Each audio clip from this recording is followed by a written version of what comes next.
there was all kinds of racing going on last weekend, not only at Anderson Speedway, but Salem Speedway had the annual Halloween 200. I guess they had a heck of a crowd down there, 47 cars. Brett Hudson won that race for the third time in 5 years. Really? Yeah, so I guess it was pretty good. There's a lot of caution laps, I was told. I talked to Glenn Luckett yesterday.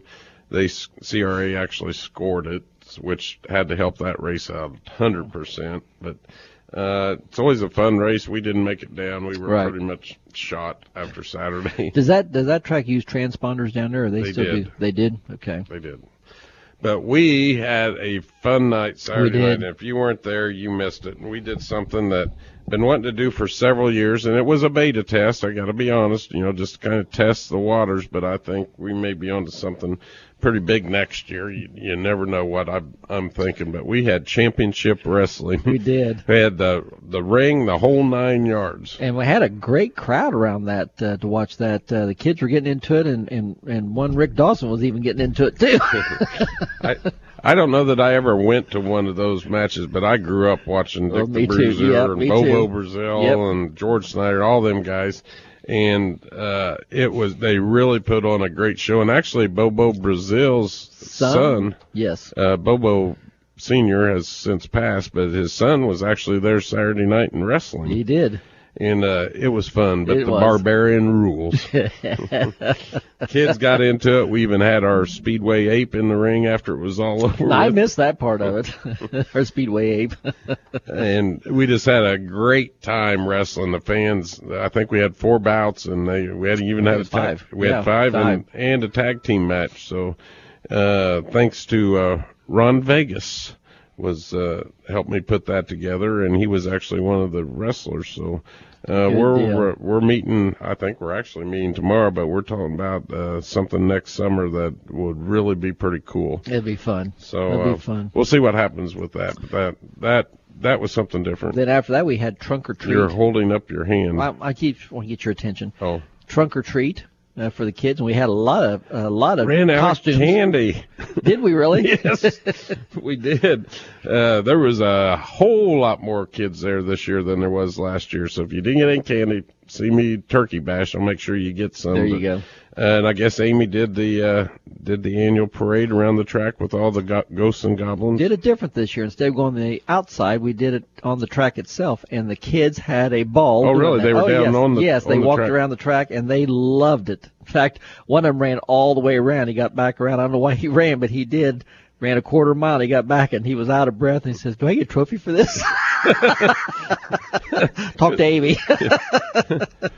Well, we had one of those events Saturday night. It's the end of the season, so most of the race cars are put up or they're getting ready for the Turkey Bash and doing it. But the Night of Thrills is one of those nights where things have a tendency to get torn up. Yep. So you don't get a lot of cars, but with the cars we had, we put on a great show, great races. And we started out just traditionally for traditional race fans. We had a front wheel drive oval. And Jeff Williams, a familiar name in Victory Lane, the front-wheel drives, won that race with Ron Phipps and Kevin Harmon right behind him. Didn't get to see it, so I didn't actually get to see any racing. It was good racing. We had, I think, one caution. We had one kind of oiled down track just a little bit. Wasn't nothing real major, but then that Jeff Williams pretty well dominated the race there with Ron Phipps right behind him. Then we had a mattress race, which we haven't done for a couple of years. And that's kind of cool. I mean, the key to it is not going fast. Right. And a lot of the guys found out. And a lot of times it doesn't go to the 10 laps that it's scheduled for, and I don't think it did this time. It didn't. But the couple of those, I guess, the ones we had, one kind of lost his right off the bat there, but the other two, about halfway, I think we got maybe to lap 6 or 7 on that. I can't remember how far we got into it. But they started losing the mattress. Well, as long as they still got a grip on it and still have a hold on it, they're still eligible. But I'm telling you, when they were done, they said their arms were really trying to hang on. And they were mattress. full-size mattresses, too. Did any of them actually drag them? Yeah, that's what I mean. They were trying to hang on to it as it was kind of dragging a little bit. And then finally, the one guy that won it said he had to take his right hand and switch. And so he was crossed like this, crossed his arms trying to drive and hold on the mattress at the same time. But he's the one that came out victorious. Jedi Cluxton in the 18 car. Then we had the fun corkscrew race. It was a great corkscrew race. It was, and this has got Nick Warren. Did Nick win the race? Yes, he did. Okay, because I know there towards the Kevin Harmon led for quite a bit and then got snookered in the around the corkscrew. Around the corkscrew. And Nick is pretty savvy and experienced at that race, and it had some action, and there was some bumping and banging. It sure did, but those two put on a great battle in that corkscrew. They were nose to tail through that thing in the last 3 or 4 laps, and Nick ended up beating Kevin on that one. Nick Warner, Jeff Williams, and Williams. I'm sorry, Ron Phipps. I said Kevin. And then what did we do? Did we do maybe Hourglass race? The Hourglass race was next. That one's really popular. The guys like it. The guys love it. That's where we kind of make a big, it's not a figure 8, but we make a big 8 out of the track. You take out the front stretch and the back stretch. And basically now your legs of the X's are now your front stretch and your back stretch. Yeah. So it kind of forms an hourglass there. And it was Nick Warner and I don't know who was in the 60 that time, not 64, I'm sorry, who was in it that time? Kevin Harmon. Those two put on a great battle on that, and you could just tell they were just having a blast doing it. Yeah, and Nick, I mean, there towards the end, I talked to Jim, Nick's dad, who, by the way, was still beaming yesterday. I mean, after these races, they brought 8 vehicles and contraptions to the racetrack Saturday night, and Jim was pretty well worn out. I bet. Before he even got to race. But, I mean, after it was all over with, he was out there yesterday. He was still beaming. He loves doing this stuff. It's a lot of fun. It's a lot of fun. But this Hourglass race, it's something that we're going to use a variation of that, it looks like, next year on one of the Vors Series races. That'll be interesting. So we're looking forward to doing that with them. But Kevin Harmon ended up winning it. David Powell was second, and Nick Warner came in third, only because he didn't go across the finish line. That's right. But I talked to Jim yesterday about that, and it was, he could have made a mess, there at the end and torn up cars and everything, and he elected not to, and ended up going across the finish line on the front stretch, which wasn't the figure 8 start finish line. But those three finished in the top 3 in that race, but we had 7 cars in that race, and it was a pretty good race. It was fun. Then we had another fun one. We actually had 5 rollover cars this time. Oh, wow. Wasn't that great? They put on some good rollovers, too. Was Kenny Boynton the first one out? He was the first one. And man, did he roll. Did he do it did he get a perfect score? He did. I believe he was able to go twice, and both times, I mean, he rolled it. I'm not just saying just a couple. I mean, he barrel rolled. And after the second time, it wasn't going to go anywhere after the second run. Well, then Bozo, Chris Farley, who's there every time we do a rollover, and he really eats that and gets the crowd into it. He sure does. Was his the car that kept landing on its nose and pirouetting? Yeah, he would do and he did it twice, not once but twice. Instead of doing the rollover like a typical roller, he was trying to go from nose to tail, and flip it that way. I don't know how he was doing it, but he did it twice that way. He ended up in second, and the no-name driver, Mike Alley, who has a name, he finished third. John Carnahan finished fourth, and a new one to the event, Jesse Thomas. His car was a little bigger than most of them, and it was his first time, and he kind of took up too much of the ramp. He did he? And did he even get it over? He did get it over, but I think he was trying to take part of the ramp with him. Oh, was he? He did it, but I talked to him right before he took off. He goes, "This is my first time at this." But I think, hopefully he had a good time doing it. The rollover contest is always fun, and we try to do that once a year because it does do some damage to the infield. Yes, which is it does. Kind of hard to fix this time of year, but it's still worth doing. Then we had the Tom Raper RV's trailer race. Oh, man, talk about mess. I did get to see that one because I was watching it, trying to time it with the fireworks, and it was good. Yes, it was. Jim Warner showed up with a boat, and first corner, I think, the boat was in the middle of the racetrack. It kind of took its own course. and that kind of screwed up his trailer, too, and so he had to set out until the very end. And then we did have a red flag for something. What was it? We had a red flag for the fire. We had a fire. Oh, yeah. Yes. Which car was that? If you give me a number, I might be able to tell you. I think it was a 17. Was there a 17? There was a 17. Yes, that was a 17. It went poof. It did. It was really colorful. But at least he pulled down the infield right where all of our safety people were at, so they were right on top of it. Yeah, they were on top of it. He got out right away, and we got the fire put out. But it had pretty much the whole front end of the car. It did. his torque converter was glowing beet red for about the whole race, so there was something going on with the motor. We had one big stuffed animal that fell off one of the trailers, and boy, did it get clobbered, and the stuffings were all over the place. They still are. I was out there. They are still out when there. I pulled in the tracks, when we got them big old crows that are starting to roost this time of year, and they were sitting out in front of the garage picking that stuff up like it was food. Well, let's hope they pick it up and carry it off somewhere. Yeah, I mean, we'll have that stuff blowing around next spring, trust me.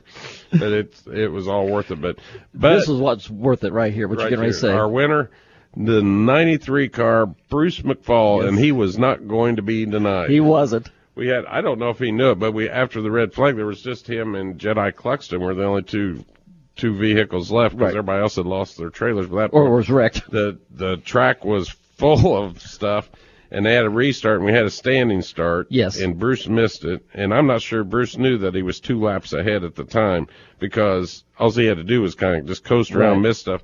Bruce didn't. Bruce was racing he was. like there was no tomorrow. He was going to get that trophy, and I was just hoping that his car wouldn't blow up or he'd hit something or whatever. But boy, was the crowd they loved tickled when old Brucey came in and got the win. Got the win. And I didn't get to see him down victory lane. But he was beaming from ear to ear, and I says, I am so glad I'm the one that gets to present you this trophy. I've been a long time been wanting to give you a trophy. So he was tickled to death and really enjoyed it. In fact, several of the drivers came over to him and congratulated him as well. So it was a lot Bruce of fun. Bruce is one of those guys that's out there just about any time there's a division that he can race one of his cars in.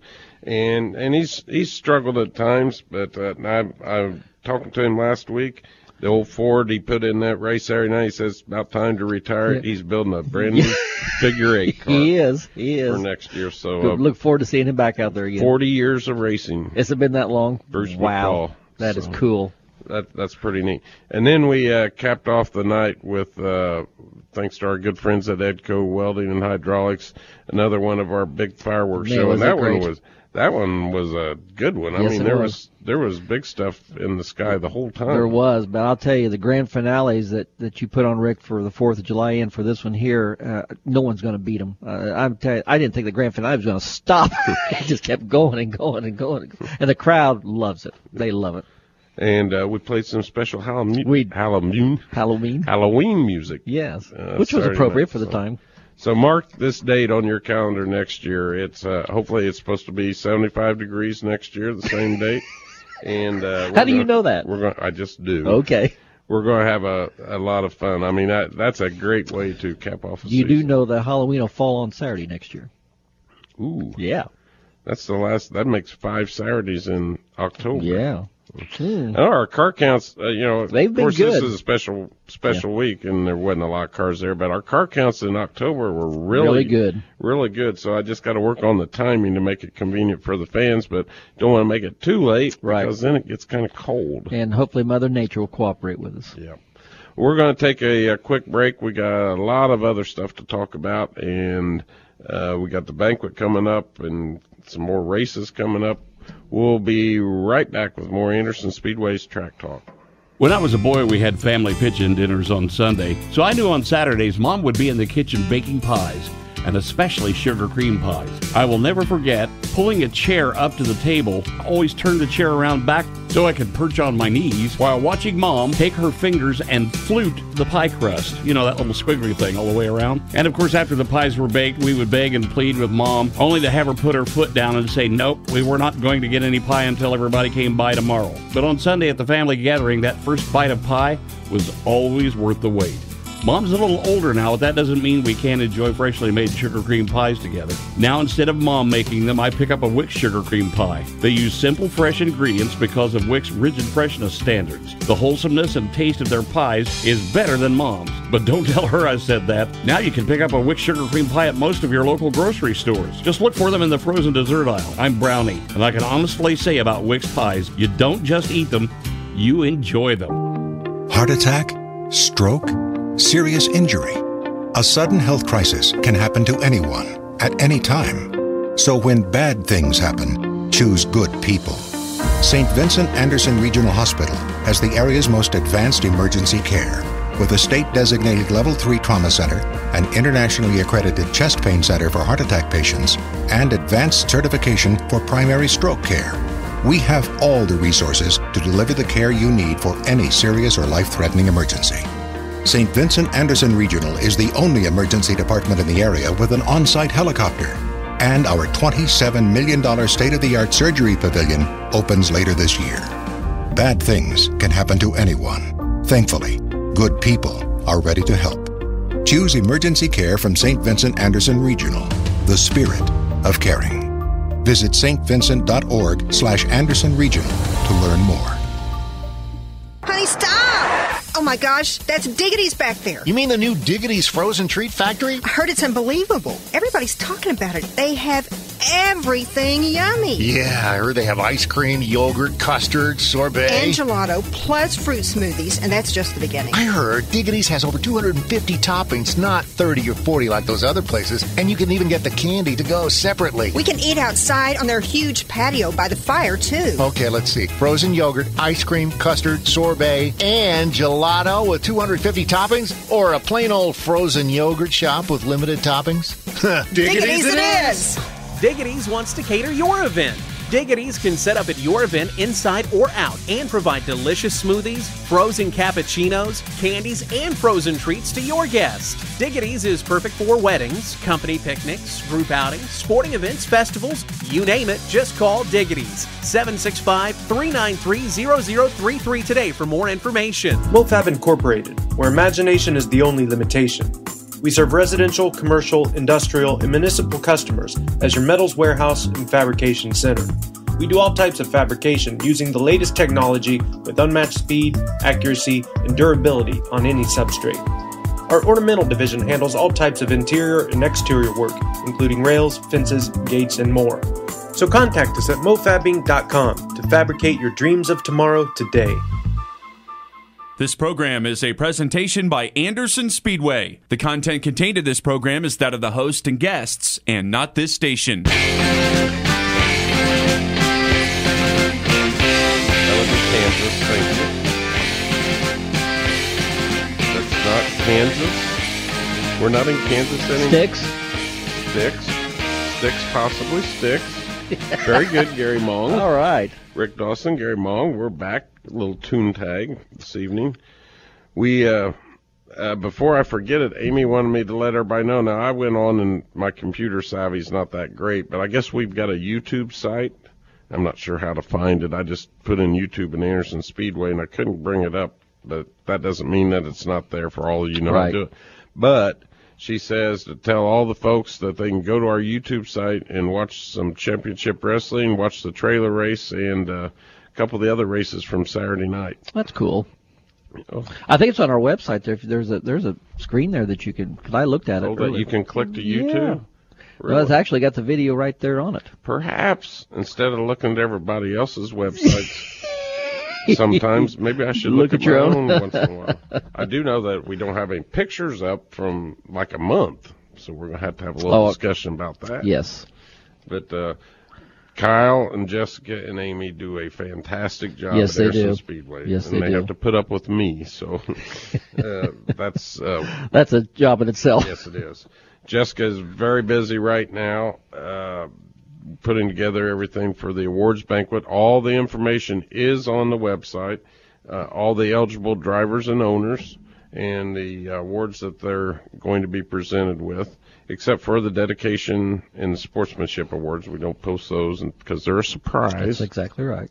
Which we probably need to decide who those are going to be. Absolutely. Who's going to be surprised.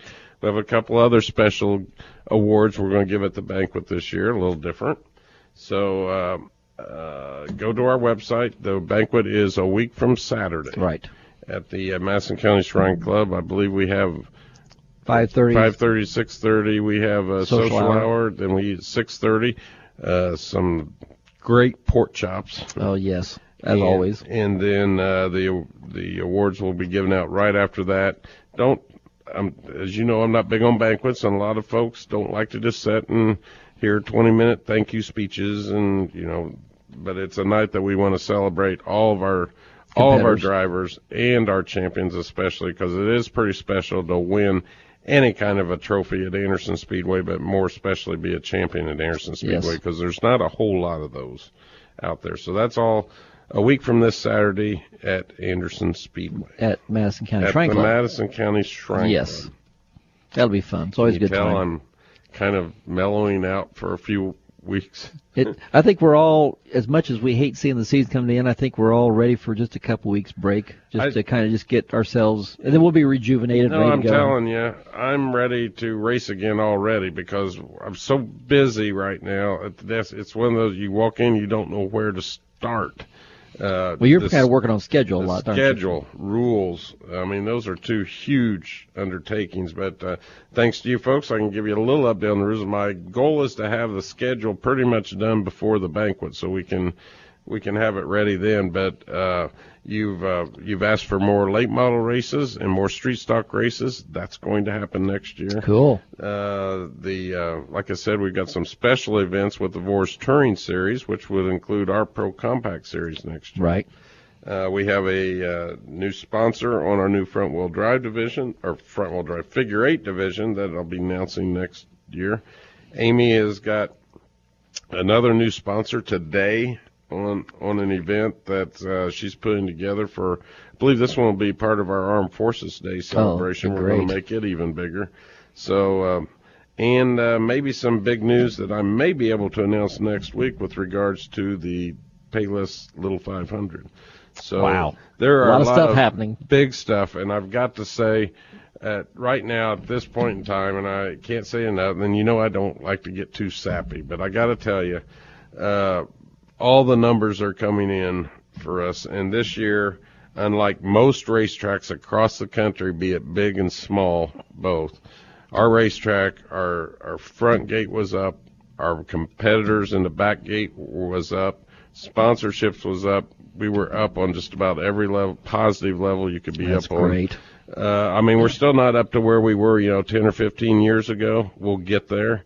But it sure does give me ammunition to go to the city and the state and some of these folks that say they want to help us and help us to maybe get some much needed improvements out the Speedway that really I just can't pull out of my pocket and do. So we're moving in the right direction, and this year and it's all thanks to our fans and our competitors. We got the greatest racetrack in the world. I think so. And the staff we got a great staff beyond reproach. Yes. I mean, you get frustrated with them every once in a while. In fact, most happens. Race nights, I get more frustrated with my staff than I do the competitors. I can handle those.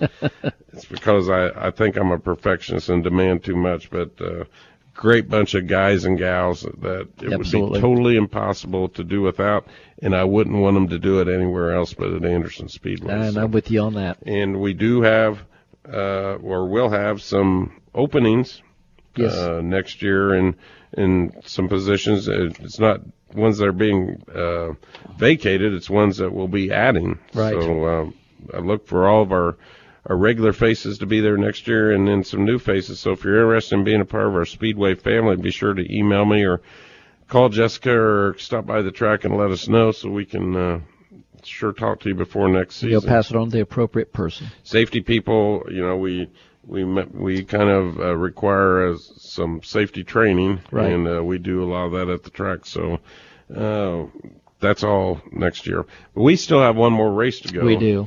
And it's hopefully Mother Nature will participate, or what am I trying to say? She'll cooperate. Cooperate, not participate. Wow. We don't want her to participate. That's bad if she participates. Saturday, November 29th. Now, that's the Saturday after Thanksgiving. It's our second turkey bash. It is. And we have, it looks like 5 different divisions. We're going to have street stocks, thunder cars, front-wheel drives in both the oval and 8. And we're also going to have mini cups. And those mini cups put on a great show. Last Phillips has already called me, and they're coming down, and good. They're going to have fun, and hopefully we'll have a decent day. I mean, the best we can hope for is probably something 50s. In the 50s. Yes. The best no rain, no wind, and sunshine. I think that's what we had last year. It was a nice Saturday afternoon. It was in the 50s, and we had a great crowd and a great field of cars because the guys some of them are just not quite ready to hanging up for the winter yet. So, and we'll all that information on our website. Starting next month, which will be next week, we will have our special ticket packages available for next season. They make great Christmas gifts and stocking stuffers, and they are a great value. Price is going to be the same as they were last year, so most of the races you can see for $7, and that's a heck of a deal. I know you had a lot of folks that took advantage of that this year, didn't they? Yeah, we had a lot, and just about every single ticket got used too, which is refreshing. You know, a lot of people think, well, you sell them, and a lot of people don't use them, so you get to keep the money. That's okay, I guess, but I want people to use them and enjoy the races, because when there's somebody out there enjoying the races, they usually tell their friends, and we get more fans, and we get more fans. We do. We get more cars. It was a fun atmosphere all summer long, all season long. It was just great. Every week just was something different. We really didn't have the mid-season blahs like we usually do. No, we didn't have time. No, we didn't. We had so many big events going on, and next year's looking just as busy. Good. So, with all that, I want to remind everyone the banquet is a week from Saturday at the Madison County Shrine Club. I urge all of our competitors to get their information in and the reservations in. Go to the website to see if you're eligible for an award or if you're going to get an award that night. Those need to be in by the first of the week, because we got to give the caterer, which is Big Joe's Event Services, the count of how many folks are going to be there. We can hold almost 200 people, and that's about what we've had the last several years at the Shrine Club. Then we've got Turkey Bash coming up Saturday, November the 29th. The CRA banquet is on Saturday, January the 3rd. They are also going back to Cordele, Georgia for Speed Fest the last weekend in January, so you might want to put that on your That's a neat list. Neat track. Hopefully we'll be able to slide down there. Yeah, help them out again. And then, do you want to say anything about the Cup race? I didn't really get to see it. And it was kind of boring for a Martinsville race. But Earnhardt, they had but with Dale Earnhardt Jr. winning it, kind of a. You think Keselowski, things might have come back to haunt him from the week before. Think so? It's funny how those things happen. But it was fun watching Casey Kane and Brian Vickers. So anyway, I want to say hi to Aunt Jenny, obviously, and Louie and Libby and Brenda and Lauren at home that are listening. We have wrapped up another half hour. We really appreciate you being with us. The next several weeks, we're going to get some special guests on here. Sure. And if you got any questions, we'll try to get the names out who we're going to have. So if you got questions, you can give us a shout. For Gary Mong, I'm Rick Dawson. We appreciate you spending this half hour with us, and we look forward to doing the same thing, same time next week. Have a great time.